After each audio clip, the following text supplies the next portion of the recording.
Were there countries that you said, no, we're not going to sell to you? There have been a lot of countries we said no. We have a list that we have already determined of over 55 countries that are on our list that we won't even consider selling to. It doesn't. Why? Because of the determination that those countries are either completely not democratic and have no procedures for this type of issue, or have a history of using surveillance in a bad way.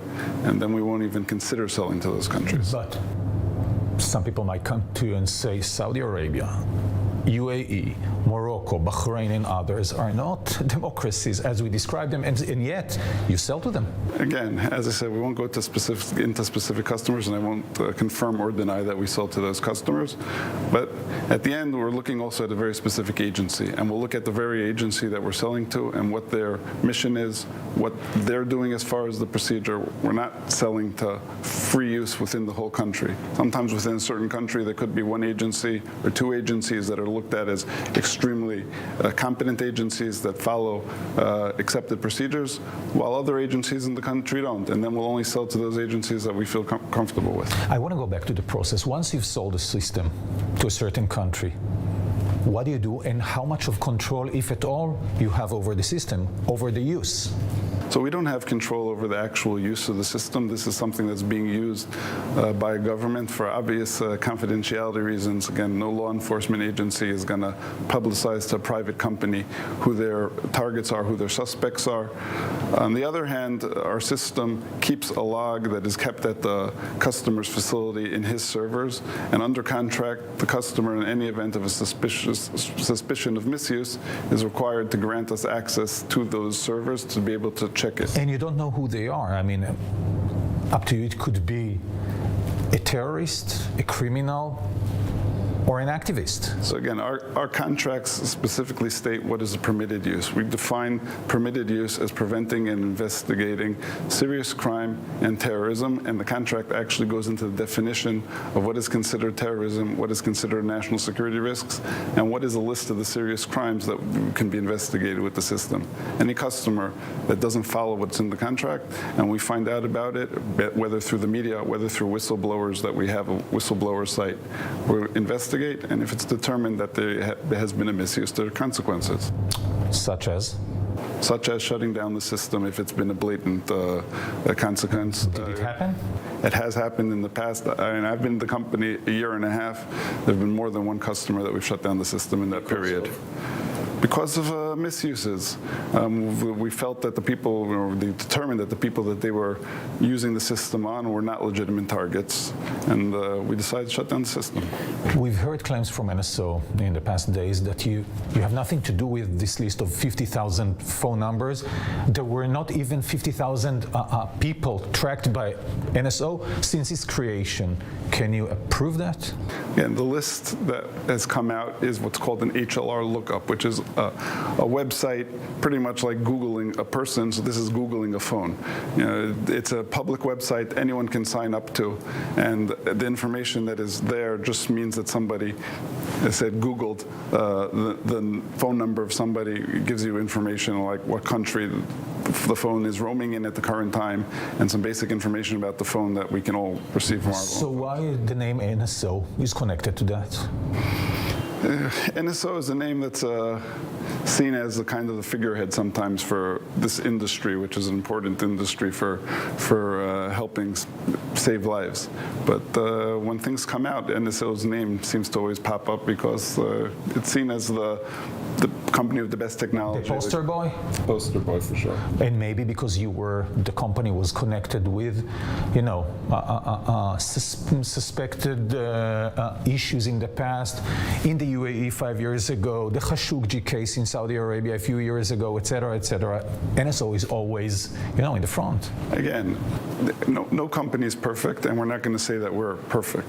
But we do have the most robust, in the whole industry, the most robust program for looking at customers before and after suspicion comes up.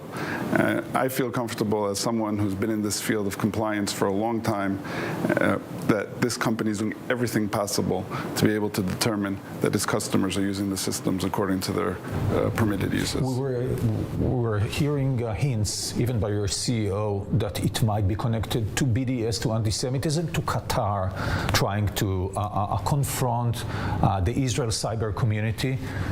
It's something that you feel it has some ground? It's possible. Again, it's hard to know what's going on behind the scenes, but at the end of the day, the focus that's being put here on NSO, again, for something that at the end of the day, they're saying the 37 names that were used, the system may have been used against, which we'll investigate, and even if it's only 37, it's still a big issue for us. But to try to connect it to 50,000 names that are not connected to the company at all does raise questions as what is the motivation of those publicizing things. It has been published that the Israeli government would look into the case. That's something that you're afraid of, you approve? We approve of it. I think if the government wants to look at something, we have nothing to hide. We've been very transparent. We come out with a transparency report. We're completely fine with them looking at it. They've granted licenses to all the cases, so they've really reviewed all our sales anyhow, so we have no problem with them. I bet people looking around the world currently at our interview would say you're serving as the devil's advocate. Again, I don't think I'm serving as the devil's advocate. As I said, I was in a very good position beforehand. I was offered this position, did my own due diligence on the company before coming. I never would have come to a company that didn't take the compliance issues extremely seriously. I've been dealing with compliance probably longer than almost anyone else in the country, and I see myself as someone who puts it forward as an issue that is very important to him, and I only would come to the company if I felt that they were taking it seriously, and I still think they're taking it extremely seriously.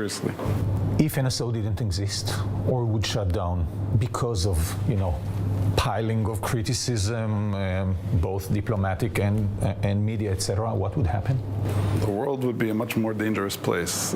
Currently, criminals, terrorists have access to simple apps on cell phones that give them encryption at levels that, till a few years ago, were only saved for military encryption.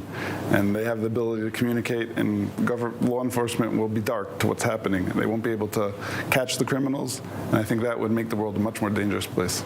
And can you understand why this simple thing that you're saying is not accepted by, those 70 newspapers around the world, dozens of activists, politicians, journalists who look at you and still, after all of that you're saying, still say that you're doing something wrong, you're doing something bad. NSO is a bad name. I think everyone's very much worried for their privacy. Everyone now, nowadays, has all their information on their cell phone. Understanding that someone even has the ability to enter a cell phone is scary. People are nervous. To understand that it's only being used against criminals should calm people down, but at the end of the day, people are worried that maybe someone will attack their phone. I understand the concern.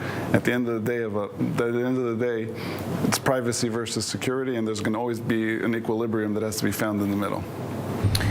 And yet, you're holding a very powerful tool, a very powerful weapon, maybe more powerful than conventional weapons that the state of Israel or other states sell around the world.